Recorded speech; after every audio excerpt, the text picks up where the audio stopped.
So it's a 2 to 4 year plan, takes 7 to 10 hours a week. It doesn't take a lot of money. So what does it take? It takes the dream. Because if you don't have the dream, you'll never find the 7 to 10 hours a week. I can guarantee you that. You're busy. We're all busy. You're working, you're picking up the dry cleaning, you're making dinner, you're taking the kids to football practice, you're paying the bills, you got to sleep, you got to eat, all this. You're using 24 hours of every day already. So what's got to give? You've got to find a dream, something that will take you to this frame of mind where you will change the way you live, you will change the daily actions you take, and you will change your mindset for a 2 to 4 year period.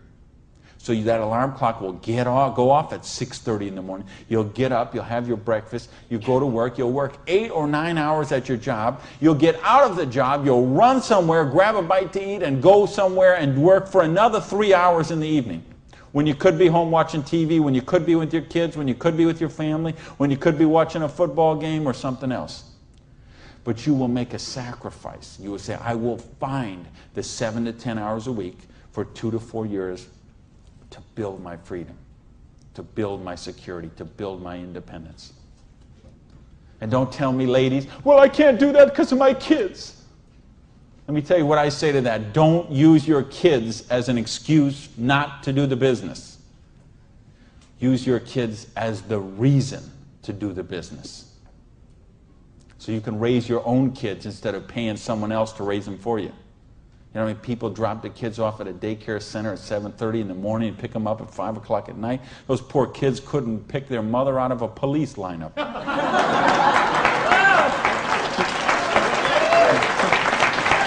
Right?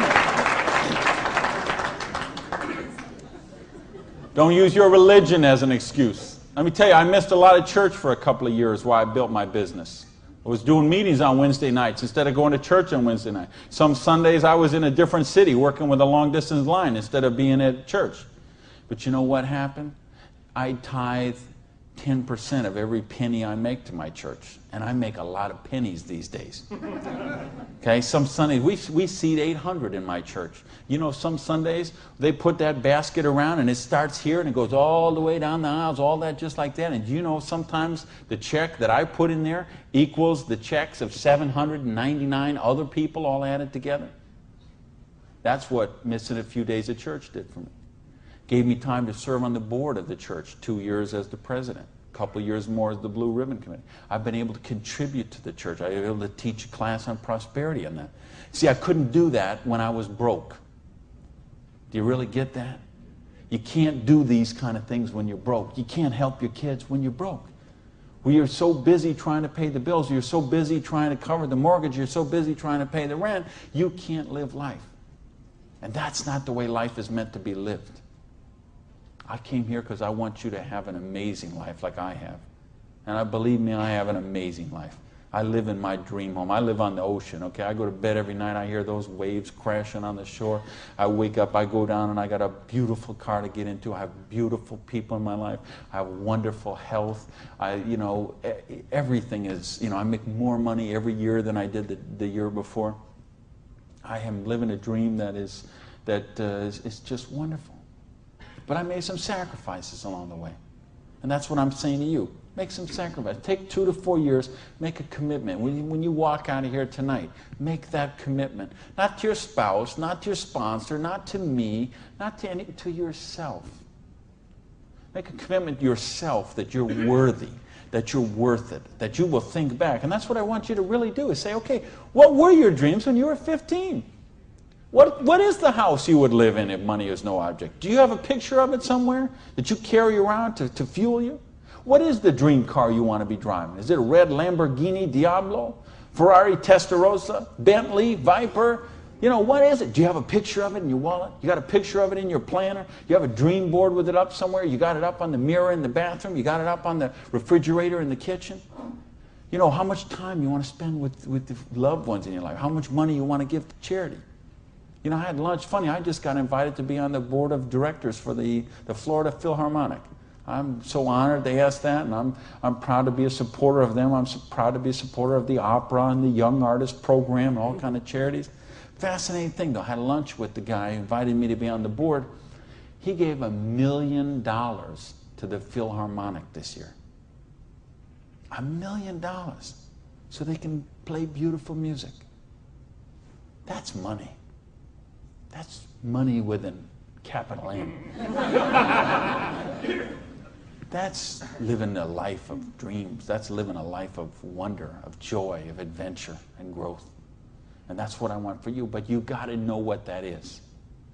So please, those 5 things, what would they be? And maybe you're going to give $1 million to your church, temple, or synagogue. Maybe it's you want to take a year off and study ballet.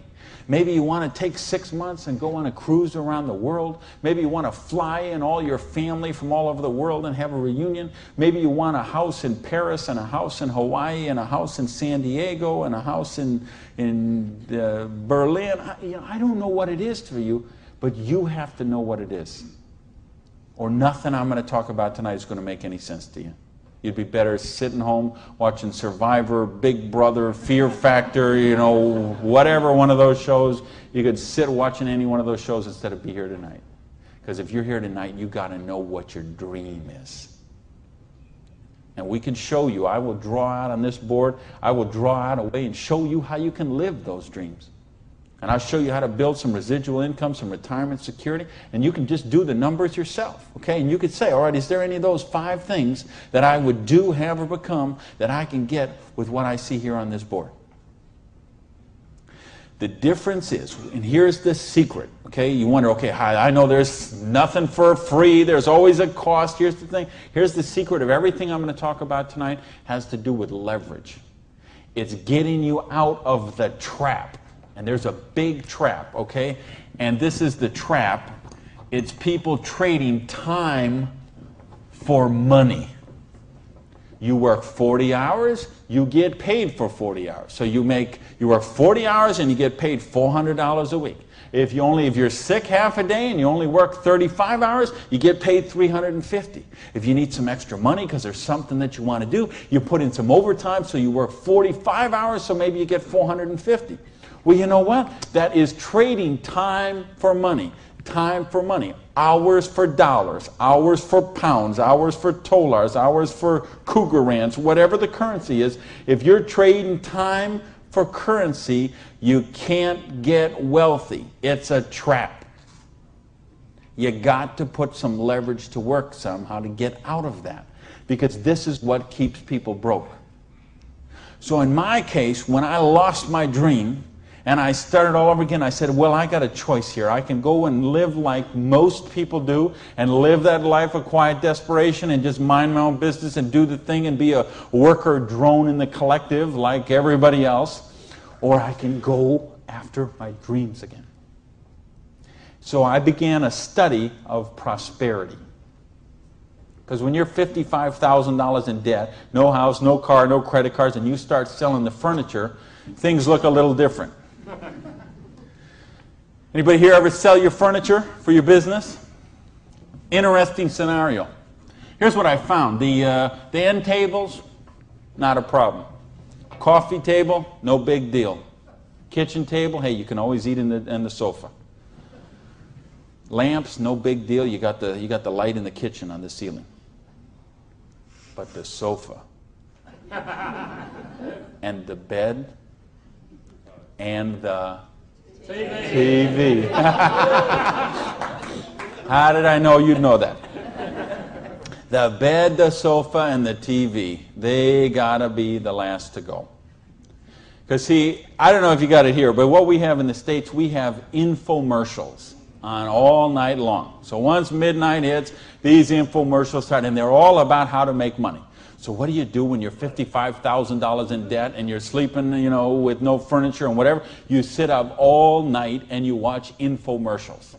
And then you sleep all day and you're so depressed, and you get up and you read the one ads and you think you don't even have bus fare to go to the job interview, and you think how miserable your life is, and you eat macaroni and cheese 3 times a day, which is what I did for weeks and weeks and weeks. So I'd get up, sleep, mope around, eat my macaroni and cheese, and then midnight would start the infomercials. And I remember we had a Vietnamese guy named Vu. I don't know if you ever saw that here, this infomercial. He had one of those courses on how to buy real estate, no money down. So one night, it's 3 a.m., I'm sitting on the sofa. Tom Vu comes on. He says, "You, sitting on the sofa! You, it's 3 a.m. Now I know he's really worried because it's 3 a.m. I'm sitting on the sofa. He said, "You sitting on the sofa at 3 a.m. Your wife's asleep. Your baby's asleep. You are a loser. Nobody cares about you. You are a loser. If you don't buy my program, you deserve to be broke."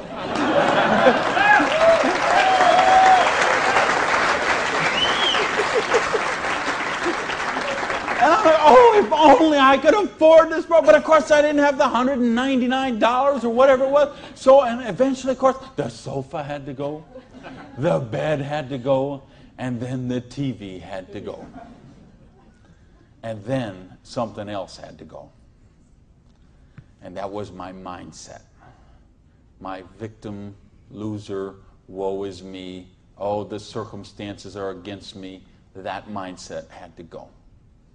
And I had to say, okay, I am sick and tired of being sick and tired. I am sick of being broke. I am sick of being sick. I am sick of being stupid. I'm sick, the truth is I wasn't even broke, okay? Because I would have needed $55,000 to qualify for broke. Okay? I would have been happy to be broke at that point in my life, okay? At that point, I would have been happy to have an alarm clock going off at 6:30 waking me up. Now, is that the dumbest invention you ever heard, though, an alarm clock? You're supposed to wake up when you finish sleeping. But, right, what do? We stuck in the thing. So now at this point, I wouldn't have been happy with an alarm clock. Okay, but I started a study of prosperity. And here's what I found, 2 secrets of prosperity.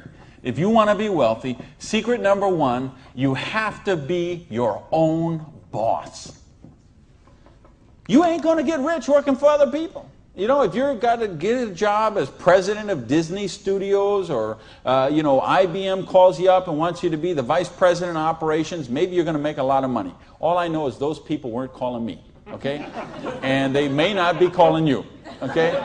So if those people ain't calling you, you want to get wealthy, you got to be your own boss. Because let me tell you a secret. I don't care how nice your boss is. I don't care how much your boss loves you and wants to help you. The truth is they have to buy you at wholesale and sell you at retail.